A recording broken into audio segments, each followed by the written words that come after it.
हैं कि वे कार्बनिक यौगिक जिसमें COOH समूह उपस्थित होता है उसे कार्बोक्सिल समूह कहते हैं। इसे COOH से व्यक्त किया जाता है। सूत्र इसका ये संरचना है और इसका सामान्य सूत्र हो जाएगा RCOOH, या फिर आप लिख सकते हैं कि CnH2n+1COOH, ये इसका सामान्य सूत्र हो जाएगा। उदाहरण के लिए जैसे इसका सामान्य नाम है फॉर्मिक एसिड, अदरवाइज इसको हम लोग अगर IPSC नाम करते हैं तो एक कार्बन के लिए लिखेंगे मेथ, और मेथ प्लस एन और प्लस ओइक अम्ल, ओइक अम्ल, तो ये जाएगा मेथेनोइक अम्ल। इसका नाम हो जाएगा मेथेनोइक अम्ल, तो इसका IPSC नाम हो जाता है। इसी तरीके से अगर हम एथेन की बात करें तो इसमें 2 कार्बन है, तो 2 के लिए हम लिखेंगे एथ प्लस एन प्लस ओइक अम्ल, यानी एथेनोइक अम्ल हो जाएगा। आगे देखते हैं अगला, इसकी विशेषता क्या होती है कि यह अम्लीय प्रकृति का होता है। चूंकि इसके नाम के साथ एसिड जुड़ा हुआ है तो ये आपका क्या नाम है, एसिड बनाता है, यानी ये अम्लीय प्रकृति का होता है। ये जल में H+ आयन देते हैं। इनमें हाइड्रोजन बंध पाया जाता है, यानी कि हाइड्रोजन बंध यहाँ पे उपस्थित होता है। इन यौगिकों को कार्बोक्सिलिक अम्ल कहते हैं, तो याद रखेंगे इनसे बने हुए यौगिक कार्बोक्सिलिक अम्ल कहलाते हैं। सामान्यतः IPSC नामकरण करते समय जो सफिक्स जुड़ता है, यानी जिसे हम अनुलग्न कहते हैं, वो ओइक अम्ल जुड़ता है। कार्बन की संख्या गिनते समय इनका भी जो क्रियात्मक समूह का कार्बन होता है उसको भी हम लोग इसमें जोड़ लेते हैं। जैसे एथेन प्लस ओइक अम्ल तो हो जाएगा एथेनोइक अम्ल। अगला देखते हैं एमिनो समूह, यानी कि जो एमीन ग्रुप होता है जिसका सामान्य सूत्र होता है NH2, यानी एमिनो समूह का क्रियात्मक समूह है जिसमें नाइट्रोजन परमाणु 2 हाइड्रोजन परमाणु से जुड़ा होता है। सामान्य सूत्र इसका जो हो जाएगा NH2 होता है, ये इसका एमीन ग्रुप का होता है। अब इनका साधारण नाम देखें तो CnH2n+1NH2 हो जाता है, या RNH2 कहते हैं। R जो है आपका वो एल्किल ग्रुप हो जाता है। विशेषता क्या होती है इसकी कि एमिनो समूह क्षारीय यानी बेसिक प्रकृति के होते हैं, यानी कि ये बेसिक होते हैं, क्षारीय होते हैं। ये प्रोटॉन ग्रहण करते हैं। क्षार की पहचान होती है, ये OH निकालते हैं, लेकिन यहाँ पे आपको देखना है कि जो ब्रांस्टेड-लारी के अनुसार तो आप कहेंगे कि जो क्षार वे होते हैं जो इलेक्ट्रॉन ग्रहण करते हैं, यानी प्रोटॉन जो ग्रहण करते हैं वो क्षार कहलाते हैं। तो प्रोटॉन ग्रहण कर सकता है, इसीलिए यह क्षार की तरह व्यवहार करता है। अमीनो अम्ल यानी यह एमीन और एमिनो अम्ल में पाए जाते हैं। उदाहरण देखिए तो यहाँ पे आपका CH3NH2 यानी कि मेथिल एमीन कहलाएगा। इनका डायरेक्ट हो जाकर मेथेनामीन कहा जाता है या एल्केनामीन कहा जाता है साधारण तौर पर। तो एल्केन यानी कि एल्केन का जो सूत्र आप देखेंगे तो CnH2n+2 होता है एल्केन, और प्लस इसमें हम लोग NH2 जोड़ देते हैं तो ये हो जाता है एल्केन प्लस एमीन, तो एल्केनामीन। इसी तरह मेथाइल यानी एथाइल एमीन हो जाएगा। तो एल्केन को हम लोग मेथ के लिए मेथेन लिखते हैं तो मेथेनामीन हो जाएगा।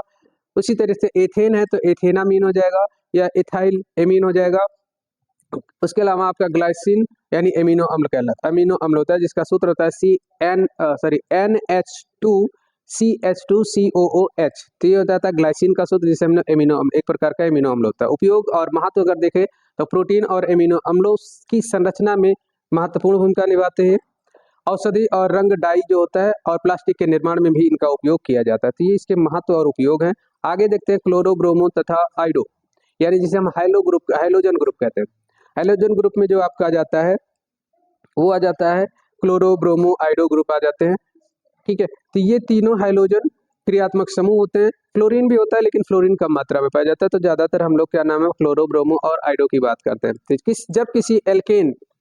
जब किसी एल्केन या एल्कीन में हाइड्रोजन समूह के स्थान पर हाइलोजन यानी Cl, Br, I जुड़ जाता है तो उसे क्रमशः हम क्लोरो, ब्रोमो और आइडो समूह कहते हैं। सामान्य सूत्र इनका कहा जाए तो CnH2n+1 और X जो होता है ये हाइलोजन ग्रुप की पहचान, जिसमें Cl, Br और I आते हैं। तो ये हो जाते हैं इसके समूह। अब नाम देखें तो क्लोरो यानी जो समूह क्लोरो अगर मीथेन के साथ जुड़ता है तो इसको हम लोग क्लोरो एल्केन कहते हैं या हाइलो एल्केन के नाम से जाना जाता है। हाइलोजन में आपके 3 आप याद रखेंगे, क्लोरो, ब्रोमो और आइडो। तो क्लोरो ये प्रफिक्स जुड़ते हैं, यानी कि ये पूर्व लग्न में जुड़ते हैं, ये अनुलग्न में नहीं जुड़ते हैं।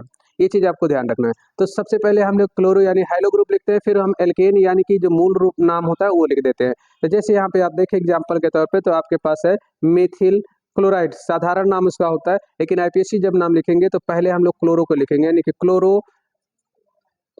क्लोरो मेथेन, ये इसका नाम हो जाएगा। ठीक है, IPSC नाम। इसी तरह C2H5Br है तो इसका नाम हो जाएगा ब्रोमो एथेन। इसी तरीके CH3I है तो आइडो मीथेन हो जाएगा। तो इस तरीके से इसका नामकरण कर लेते हैं। विशेषता क्या होती है कि ये यौगिक हाइलो एल्केन कहलाते हैं, इनको हम लोग हेलो एल्केन के नाम से जानते हैं। उसके अलावा सी एक्स यानी सी सिंगल बॉन्ड एक्स बंध ध्रुवीय यानी कि पोलर होता है, इनकी अपक्रियाशीलता बहुत कम होता है। इसी अपक्रियाशीलता का जो क्रम है वो आप यहाँ पे देख सकते हैं कि I is greater than B R is greater than C L, यानी कि ये इसका क्रम है। अब आगे देखते हैं नाइट्रो समूह, यानी कि जिसका सूत्र होता है सिंगल बॉन्ड NO2 नाइट्रो, यानी नाइट्रो समूह एक क्रियात्मक समूह है जिसमें एक नाइट्रोजन परमाणु दो ऑक्सीजन परमाणुओं से जुड़ा होता है और यह कार्बन श्रृंखला में जुड़ा रहता है। सामान्य सूत्र हो जाता है CnH2n plus 2 into CnH2n plus 1 और NH2 यानी CnH2n प्लस 1 NO2, ये इसका सामान्य सूत्र हो जाता है। एग्जाम्पल नाइट्रोमेथेन, यहाँ पे भी हम लोग इसका जो नामकरण करते हैं तो नामकरण में याद रखिए कि नाइट्रो समूह जब जुड़ेगा आईपीएसी में तो नाइट्रो एल्केन कहलाएगा। तो नाइट्रो एल्केन के कारण इनका जो मान हो जाता है, नाम जो करते हैं वो हो जाता है नाइट्रो मेथेन, नाइट्रो बेंजीन, जिसके साथ जुड़ेगा तो यहाँ पे भी नाइट्रो समूह जो होता है वो आपका जुड़ता है किसके साथ, एल्केन के साथ या एरिल के साथ। तो यहाँ पे प्रीफिक्स जो होता है यानी कि जो पूर्व लग्न होता है नाइट्रो ग्रुप को पहले लिखते हैं फिर मूल श्रृंखला का नाम लिखते हैं। तो नाइट्रो पहले आएगा तो इसे कहेंगे, इसीलिए इसे कहा जाता है नाइट्रो एल्केन या नाइट्रो एरिन, जो भी इसका नामकरण। यहाँ पे देखिए नामकरण के लिए तो नाइट्रोमेथेन है, नाइट्रोबेंजीन है, इस तरीके से। अब इनका उपयोग देख लेते हैं तो विस्फोटक पदार्थ यानी TNT बनाया जाता है जिसे ट्राई नाइट्रोटाइलिन कहते हैं, डाई के रूप में उपयोग किया जाता है, औषधियों में इनका उपयोग किया जाता है और कार्बनिक संश्लेषण में भी इनका उपयोग किया जाता है। अब कार्बनिक यौगिक के रासायनिक गुण देखते हैं जो कि आपके एग्जाम का बहुत इंपॉर्टेंट क्वेश्चन है, तो यहाँ पे एक एक को देखते हैं। कार्बनिक यौगिक वे रासायनिक कार्बनिक यौगिक के रासायनिक गुण निम्न प्रकार है। पहला हम लोग देख लेते हैं दहन, जिससे हम लोग कंब्यूशन कहते हैं। दहन यानी किसी चीज को जलाने के लिए ऑक्सीजन की आवश्यकता होती है और उसके जलने के बाद ऊष्मा निकलेगी, कार्बन डाइऑक्साइड निकलती है और जल का निष्कासन होता है। देखिए कार्बनिक यौगिक ऑक्सीजन की उपस्थिति में जलकर कार्बन डाइऑक्साइड और जल बनाते हैं तथा साथ में साथ आपका क्या देते हैं, ऊष्मा उत्पन्न करते हैं। जैसे मीथेन को अगर जलाया जाता है तो मीथेन प्लस O2 रिएक्ट करके बनाया CO2 और प्लस H2O और ऊष्मा आपका निकल गया। इसी तरह प्रतिस्थापन अपक्रिया की जो कि आपका मोस्ट इंपॉर्टेंट VVIP कह सकते हैं, तो ये VVIP होता है प्रतिस्थापन अपक्रिया। बोर्ड एग्जाम में आपके कई बार पूछा गया और हर साल पूछा जाता है, इसलिए इसे जरूर देखें और इसका एग्जाम्पल याद रखें। इस अपक्रिया में किसी परमाणु या समूह के स्थान पर दूसरा परमाणु या समूह आ जाता है, ऐसी अपक्रियाओं को हम लोग कहते हैं प्रतिस्थापन अपक्रिया। यह अपक्रिया मुख्यतः एल्केन में देखी जाती है, ध्यान रखें। एल्केन यानी कि मीथेन है, जब क्लोरीन के साथ क्रिया करेगा तो बनाएगा मेथिल क्लोराइड और HCl निकल जाएगा सब प्रोडक्ट के रूप में, और ये क्रिया जो होती है वो प्रकाश की उपस्थिति में होती है यानी इन प्रेजेंस ऑफ सनलाइट। ठीक है, दहन हो जाता है। उसके बाद हम यौग अपक्रिया देख लेते हैं यानी कि एडिशन रिएक्शन। एडिशन रिएक्शन क्या होता है कि असंतृप्त एडिशन रिएक्शन जो होता है वो असंतृप्त यौगिकों में होता है, यानी कि एल्कीन में होगा और एल्काइन में होता है। यानी असंतृप्त यौगिक में दोनों आ जाते हैं, चाहे वो डबल बॉन्ड वाला हो या ट्रिपल बॉन्ड वाला हो, दोनों आ जाते हैं। असंतृप्त यौगिकों यानी C डबल बॉन्ड C या C ट्रिपल बॉन्ड C वाले में अन्य परमाणु जुड़ जाते हैं, एल्कीन व एल्काइन में ये क्रियाएं होती है। जैसे यहाँ पे आपका एथीन है, हाइड्रोजन के साथ इसकी क्रिया कराएंगे इन प्रेजेंस ऑफ निकिल, यानी यहाँ पे जो निकिल है वो एज ए उत्प्रेरक यानी कैटलिस्ट की तरह व्यवहार करेगा और ये इसके साथ योगात्मक अपक्रिया दे करके बना लेगा एल्केन। तो इस तरीके से ये योगात्मक अपक्रिया हो जाती है। अब देखते हैं अपघटन, जिसे हम लोग कहते हैं डीकम्पोजिशन रिएक्शन कहते हैं। यानी डीकम्पोजिशन में कि जो बड़ा यौगिक होता है वो डीकम्पोज होकर के जिन अणुओं से मिलकर के बना होता है उन अणुओं में टूट जाता है। यानी ऊष्मा प्रकाश या उत्प्रेरक की उपस्थिति में यहाँ पे आपका जो एथिल अल्कोहल है वो टूट जाएगा और बना लेगा एथिलीन बनाएगा और आपका जल निकाल लेता है, यानी कि इसे हम एथिलीन कहते हैं। यानी C2H5OH आपका अल्कोहल यानी एथिल अल्कोहल हो जाएगा, इसको गर्म करेंगे तो आपका एथिलीन यानी C2H4 और जल बन जाता है। अगला देखते हैं ऑक्सीकरण अपक्रिया यानी ऑक्सीडेशन रिएक्शन कहते हैं। कार्बनिक यौगिकों में ऑक्सीजन का जुड़ना या हाइड्रोजन का हटना ऑक्सीकरण की पहचान होती है। अगर किसी अपक्रिया में ऑक्सीजन जुड़ रहा है तो उसका ऑक्सीकरण हो रहा है, अगर ऑक्सीजन निकल रहा है तो उसका अपचयन हो रहा है। यहाँ पे आपके कार्बनिक यौगिकों में ऑक्सीजन का जुड़ना या हाइड्रोजन का हटना ऑक्सीकरण कहलाएगा। यह अपक्रिया जो होती है क्षारीय KMnO4 यानी पोटेशियम परमैंगनेट या अम्लीय पोटेशियम डाइक्रोमेट की उपस्थिति में होती है। इसकी उपस्थिति में एल्कोहलों को अम्लों में ऑक्सीकृत कर दिया जाता है। यानी जो आपका यहाँ पे देखिए एग्जाम्पल आपका लिखा हुआ है एथिल अल्कोहल का ऑक्सीकरण होगा इन प्रेजेंस ऑफ क्षारीय पोटेशियम परमैंगनेट या फिर हम ले लेंगे अम्लीय पोटेशियम डाइक्रोमेट। तो ये जो आपका एथिल अल्कोहल है ये आपका एस्टिक अम्ल बना लेगा। अगला दिन देखते हैं कि अपचयन अपक्रिया क्या होती है, रिडक्शन रिएक्शन क्या है। रिडक्शन रिएक्शन मतलब यहाँ पे ऑक्सीजन का निकलना और हाइड्रोजन का जुड़ना आपका अपचयन कहलाता है, ये याद रखेंगे डेफिनेशन के तौर पे। यानी यह क्रिया निम्न उत्प्रेरकों की उपस्थिति में होती है, जिनमें निकेल, प्लेटिनम या लिथियम एल्युमिनियम हाइड्राइड आदि उपचायक के रूप में ले लिया जाता है और वो अपचयन कर देता है। यानी एसिटाल्डिहाइड है आपका, हाइड्रोजन के साथ क्रिया करेगा और एथिल अल्कोहल बना लेगा, तो ये हो जाता है अपचयन। यानी कभी कभी आपका पूछ लिया जाता है क्या होता है जब, तो आपसे अल्कोहल से एसिड कैसे बनता है, तो वहाँ पे हम ऑक्सीकरण कराएंगे। और अगर एसिड अल्कोहल एसिड है या एथेनॉल है, मतलब एल्डिहाइड है या एसिड है, उसका अपचयन कराएंगे तो आपका अल्कोहल बनता चला जाएगा, फिर और टूट करके वो एल्केन में कन्वर्ट हो जाता है। बहुलकीकरण यानी पॉलीमराइजेशन इंपॉर्टेंट क्वेश्चन है बोर्ड एग्जाम के लिए। इसमें कह रहा है कि यहाँ पे क्या होता है, पॉली इसे हम लोग पॉलीमराइजेशन यानी कि बहुलकीकरण, यानी कि छोटे छोटे अणु आपस में जुड़ करके बड़ा सा अणु बना लेते हैं, तो इसे पॉलीमराइजेशन कहा जाता है। यानी इस अपक्रिया में छोटे छोटे अणु आपस में मिलकर बड़े अणु का निर्माण करते हैं, जिन्हें हम बहुलक या बहुलक और इस क्रिया को बहुलकीकरण कहते हैं। जैसे यहाँ पे एथिलीन, एथिलीन के ढेर सारे अणुओं को आपस में ले लेंगे और ये जब क्रिया कराएंगे आपस में तो ये बनाएगा पॉलीथीन, तो इस तरीके से पॉलीथीन का निर्माण होता है। अगला टॉपिक देखते हैं एस्टरीकरण। एस्टरीकरण ऑफ क्रिया यानी एस्टराइजेशन या एस्टरीफिकेशन कहते हैं इसको।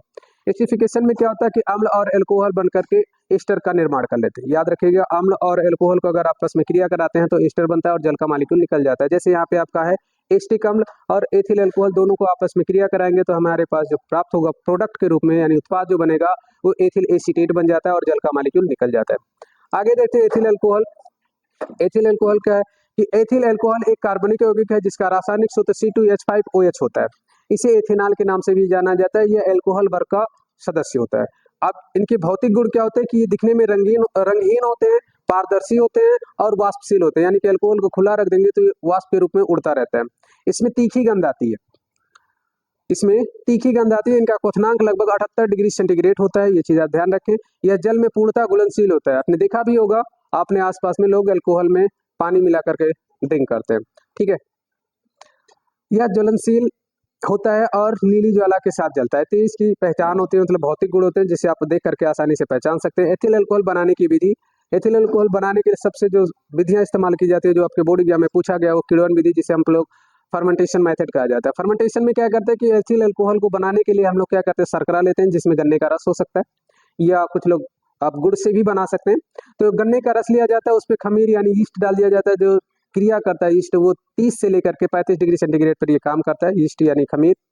उपस्थिति में किण्वित कराने पर अल्कोहल प्राप्त होता है। अब इसको याद रखने के लिए बहुत सिंपल सा लॉजिक है। इसमें हम लोग सुक्रोज लेते हैं, सुक्रोज यानी C12H22O11 हो जाता है और जल को इसमें मिला करके उसको पतला कर लिया जाता है। उसके बाद उसमें हम लोग एक एंजाइम मिलाते हैं, ईस्ट मिलाते हैं, जिसे हम इन्वर्टेज कहते हैं।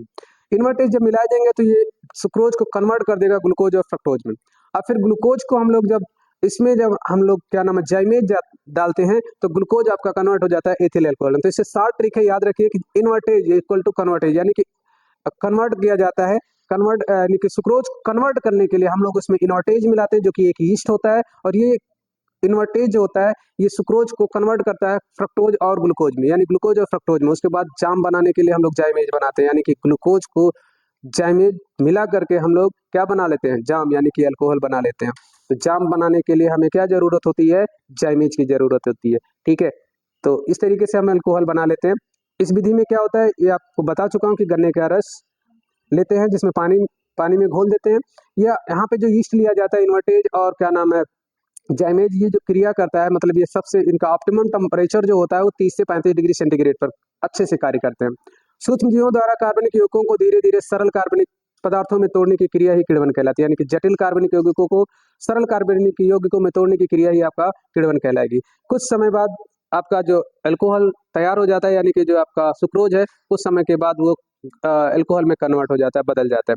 आसवन विधि द्वारा हम एथिल अल्कोहल अलग कर लेते हैं, यानी कि आसवन विधि के द्वारा एथिल अल्कोहल को क्या किया जाता है, उस भट्टी से अलग कर लिया जाता है। उसके बाद इसका दूसरा बनाने की जो विधि है वो एथीन है। एथीन यानी C2H4।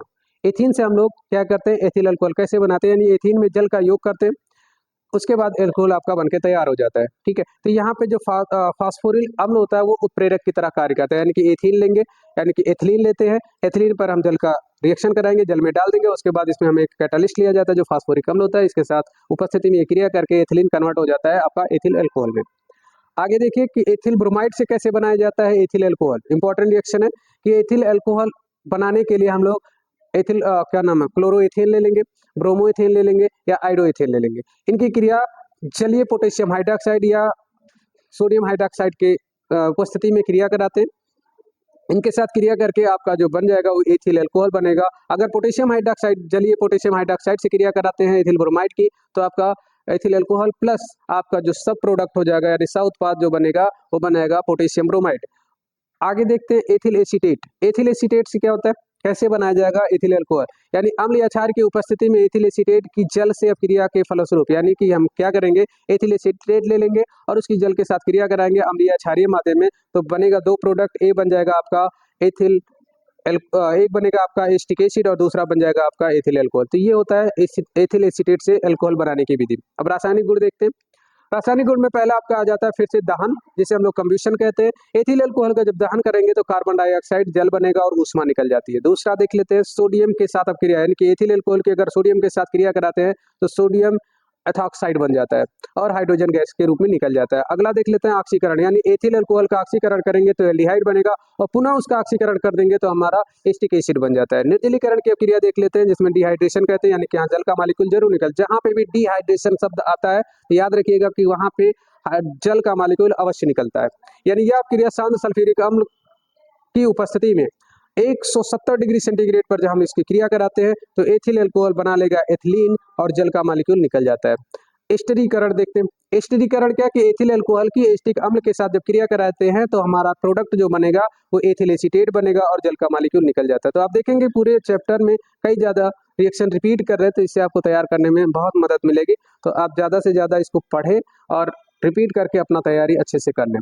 उपयोग देख लेते हैं, एथिल अल्कोहल का उपयोग क्या होता है, तो मादक पेय पदार्थों के यानी शराब के रूप में इसका, शराब के निर्माण में इसका उपयोग किया जाता है, दवाओं में किया जाता है, स्प्रिट और कीटनाशक के रूप में इसका उपयोग ईंधन के रूप में कर लिया जाता है, यानी जो स्प्रिट लैंप होता है, बायोएथेनॉल होता है, इनका इस्तेमाल करते हैं ईंधन के रूप में। उसके बाद में सॉल्वेंट के रूप में यानी कि घोलने के रूप में किया जाता है, किसी चीज़ जैसे पेंट है, वार्निश है, इस सब में इत्र में इसको क्या नाम है एथिल अल्कोहल को डाल दिया जाता है तो उसको घुल जाता है और वो पतला हो जाता है। उसी तरह रासायनिक गुण में यानी कि रासायनिक उद्योगों में एसिटिक अम्ल, एस्टर आदि बनाने में भी हम इसका उपयोग